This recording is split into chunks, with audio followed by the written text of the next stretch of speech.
ফিরে এলাম বিরতির পর। আর এবার যে গুরুত্বপূর্ণ খবরের দিকে নজর রাখবো, ফের বিস্ফোরক পোস্ট অনুপম হাজরার। একের পর এক নির্বাচনে হার বিজেপির। বিধানসভা উপনির্বাচনেও মুখ থুবড়ে পড়ল বিজেপি।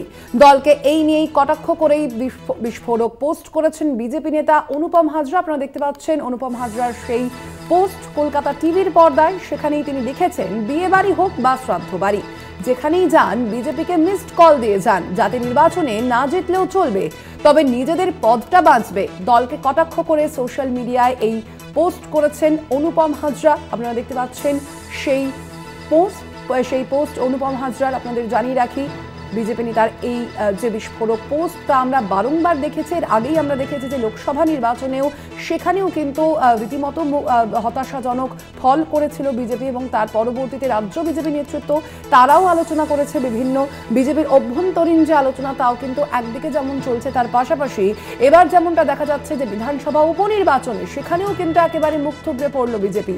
এবং বিজেপির এই যে মুখ থুবড়ে পড়া বা এই হার, তারপরেই কটাক্ষ করেই তাদের পোস্ট করেছেন বিজেপি নেতা অনুপম হাজরা। কথা বলবো এ বিষয়ে। আমাদের সঙ্গে ফোন লাইনে রয়েছেন বিশেষ প্রতিনিধি অঞ্জন রায়। অঞ্জনদা, কি মনে হচ্ছে, অনুপম হাজরা বারংবার এই পোস্ট করছেন এবং এবার দেখা গেল যে বিধানসভা উপনির্বাচনেও বিজেপির এই ফলকে কটাক্ষ করে অনুপম হাজরার এই পোস্ট, কি মনে হচ্ছে? রাজনৈতিক বিশ্লেষকরা কিভাবে ব্যাখ্যা করছেন তার এই পোস্টকে, কেনই বা তার এই পোস্ট?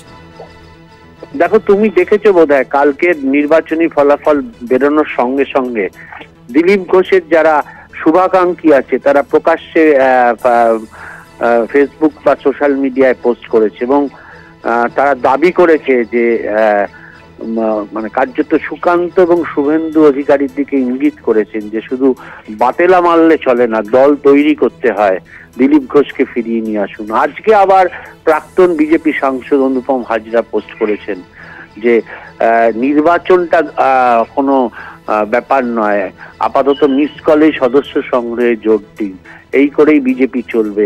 এই যে সংগঠনের খুব করুণ হাল, সেই হালটা বারবার ফুটে উঠছে এই সব মানুষদের পোস্টগুলো থেকে। এরাও কিন্তু বিজেপি এবং এরা কার্যত বসে আছে সংগঠনকে ঠিকভাবে পরিচালনা করার জন্য বা সবাইকে নিয়ে চলার যে মানসিকতা, সেই মানসিকতার বিজেপির বর্তমান নেতৃত্বে নেই বলেই আজকে বিজেপির এই বিপর্যয়। অধিকাংশ জায়গায় বুথে বুথে কোনো কমিটি নেই, এলাকায় বিজেপির সংগঠন নেই, ফলে যা হওয়ার করুণ রেজাল্ট সামনে উপস্থিত হচ্ছে এবং বিজেপি কর্মীরা খুব হতাশ।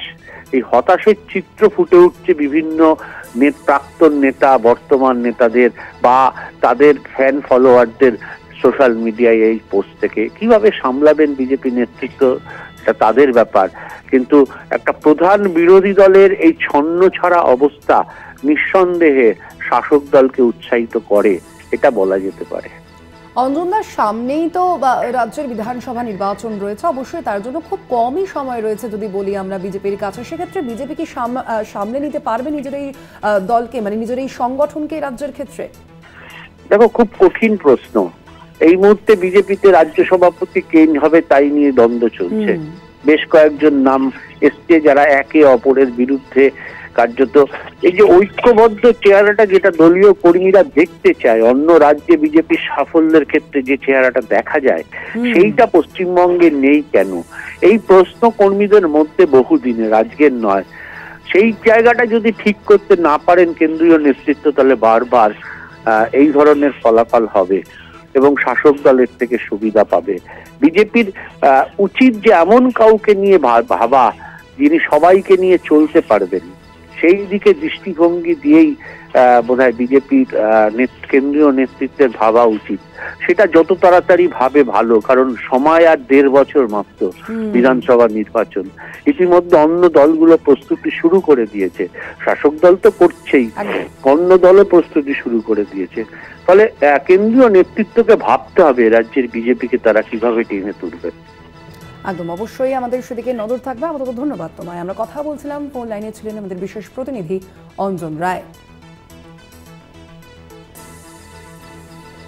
আপনারা দেখতে পাচ্ছেন অনুপম হাজরার সেই পোস্ট অবশ্যই রাজ্যের যে 6টি কেন্দ্র বিধানসভা কেন্দ্রে সেখানে উপনির্বাচন, সেই উপনির্বাচনেও আমরা দেখলাম রীতিমতো সবুজ ঝড় উঠেছে এবং এর আগেও আমরা দেখেছি লোকসভা নির্বাচনের পরেও কিন্তু বিজেপির যে ফলাফল তা যথেষ্টই হতাশাজনক ছিল এবং তার পরবর্তীতেই আমরা দেখেছি সেই যে হতাশাজনক ফল কী কারণে তার কিন্তু পুঙ্খানুপুঙ্খ বিশ্লেষণও শুরু হয়েছিল বিজেপির অন্দরে। কিন্তু তার পরবর্তীতেও এই যে 6টি বিধানসভা কেন্দ্রে উপনির্বাচন, সেই উপনির্বাচনেও কিন্তু রীতিমতো মুখ থুবড়ে পড়েছে বিজেপি এবং সে কারণেই কোথাও গিয়ে বিজেপির যারা নেতৃত্বরা রয়েছেন তারা যেমন একদিকে কোথাও একটা দোলাচলে ভুগছেন, তার পাশাপাশি যারা কর্মী সমর্থকরা রয়েছেন তারাও কিন্তু যথেষ্ট অবশ্যই হতাশাগ্রস্ত হয়ে পড়ছেন এবং সেখানেই অবশ্যই তাৎপর্যপূর্ণ পোস্ট অনুপম হাজরার। একের পর এক নির্বাচনের হার বিজেপির, বিধানসভা উপনির্বাচনেও মুখ থুবড়ে পড়ল বিজেপি এবং তা নিয়ে রীতিমতো দলকে কটাক্ষ করে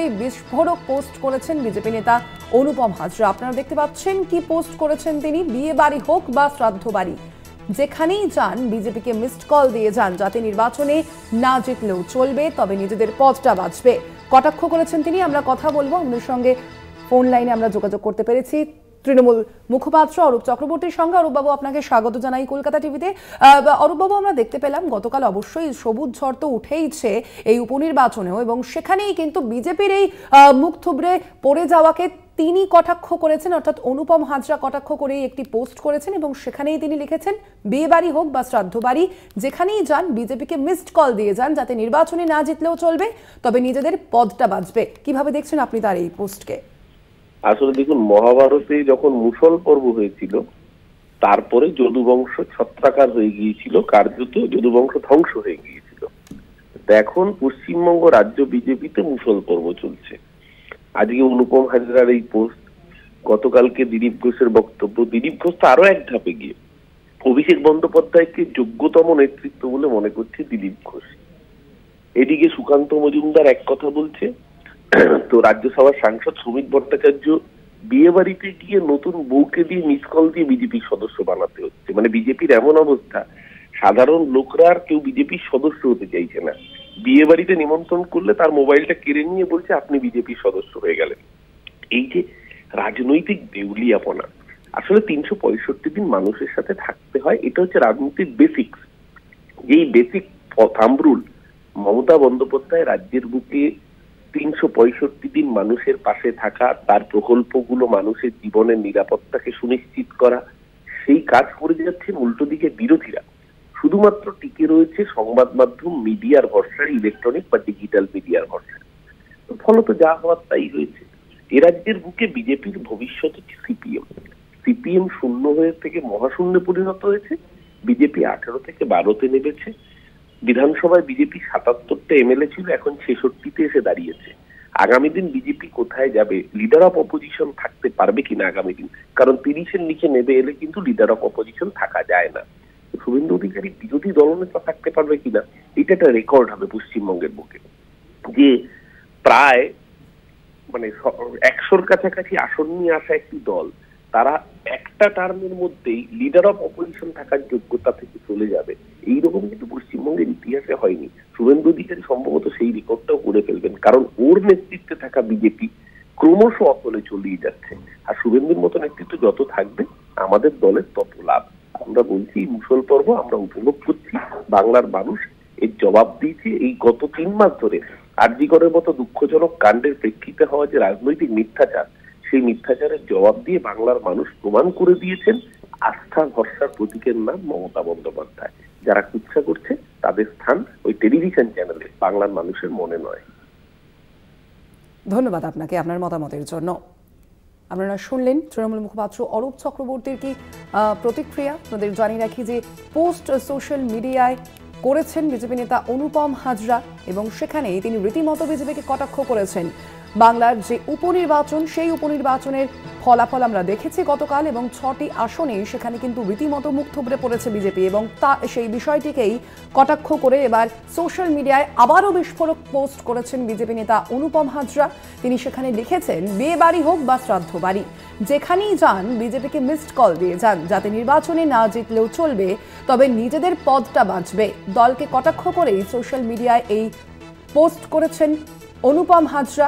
আপনাদের জানিয়ে রাখি, আমরা গতকালই দেখেছি বিধানসভার উপনির্বাচনের যে ফলাফল, সেই ফলাফলকে বিশ্লেষণ করা হচ্ছে একদিকে যেমন বিজেপির অন্দরে, সেই প্রেক্ষাপটে কিন্তু এমন বিস্ফোরক পোস্ট করেছেন অনুপম হাজরা। এর আগেও আমরা দেখেছি একাধিক বিস্ফোরক মন্তব্য থেকে শুরু করে পোস্ট করেছেন অনুপম হাজরার। এবার আবারও বিজেপিকে অর্থাৎ নিজের দলকেই কিন্তু কটাক্ষ করছেন বিজেপি নেতা। ফের বিস্ফোরক পোস্ট করেছেন অনুপম হাজরা। এর আগেও আমরা দেখেছি লোকসভা নির্বাচনে যেভাবে বিজেপির হতাশাজনক ফলাফল ছিল, সেই ফলাফলের পরেও কিন্তু অনুপম হাজরা তিনি একাধিক যে প্রশ্ন তুলে দিয়েছিলেন, বিশেষ করে যে রাজ্য বিজেপি নেতৃত্ব, সেই নেতৃত্বদের নিয়ে কিন্তু প্রশ্ন তুলে দিয়েছিলেন অনুপম হাজরা। এবং এবার আবারও কিন্তু বিস্ফোরক পোস্ট করেছেন বিজেপি নেতা। একের পর এক নির্বাচনে বিজেপির হার এবং সেই বিষয়কেই কিন্তু এবার কটাক্ষ করেছেন অনুপম হাজরা। কিছুদিন আগেও আমরা দেখেছিলাম যে বিয়ে বাড়িতে গিয়ে সেখানেও কিন্তু যে দল পরিবর্তনের একটা বিষয়, সেই ঘটনাকেও কিন্তু রীতিমতো কটাক্ষ করেছেন অনুপম হাজরা। আপনারা দেখতে পাচ্ছেন সেই পোস্ট, অনুপম হাজরার সেই পোস্ট। বিয়ে বাড়ি হোক বা শ্রাদ্ধ বাড়ি, যেখানেই যান বিজেপিকে মিসড কল দিয়ে যান, যাতে নির্বাচনে না জিতলেও চলবে, তবে নিজেদের পদটা বাঁচবে।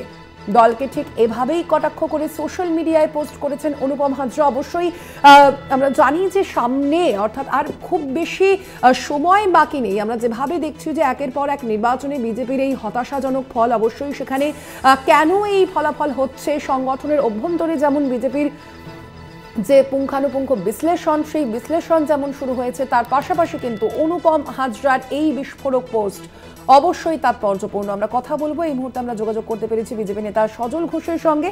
সজল বাবু, আপনাকে স্বাগত জানাই কলকাতা টিভিতে। সজল বাবু, এবার আবারও অনুপম হাজরার বিস্ফোরক পোস্ট, এবং তিনি আবারও কিন্তু বিজেপিকে কটাক্ষ করে এই পোস্ট করেছে। মূলত তিনি লিখেছেন যে বিয়ে বাড়ি হোক বা শ্রাদ্ধ বাড়ি, যেখানেই যান বিজেপিকে মিসড কল দিয়ে যান, যাতে নির্বাচনে না জিতলেও চলবে, তবে নিজেদের পদটা বাঁচবে। দলকে কটাক্ষ করেছেন তিনি, কি বলবেন আপনি? জানতামই না উনি এখনো আছেন। এই পোস্টটা না করলে তো আমরা জানতেই পারতাম। এই পোস্টটার মানে কি আমি বুঝতে পারিনি। আপনি যদি বুঝতে পারেন তাহলে বলবেন। এখন দেখুন, এগুলো প্রত্যেকটাই হচ্ছে অস্তিত্বের ব্যাপার। এই মদনদা তদনদাকে দেখে সাইড এফেক্ট হয়, এ নিয়ে আমি এর বেশি কিছু বলবো না। এগুলো হওয়া উচিত না। আমরা যারা রাস্তায় কর্মীরা করি, এগুলো আমাদের জন্য ব্যথা হয়, বেদনা। ভালো লাগলে থাকুন, না ভালো লাগলে চলে যান, দরজা তো খোলা আছে।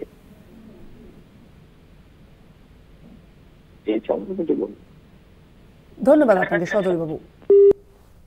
আপনারা শুনলেন বিজেপি নেতা সজল ঘোষের কি প্রতিক্রিয়া।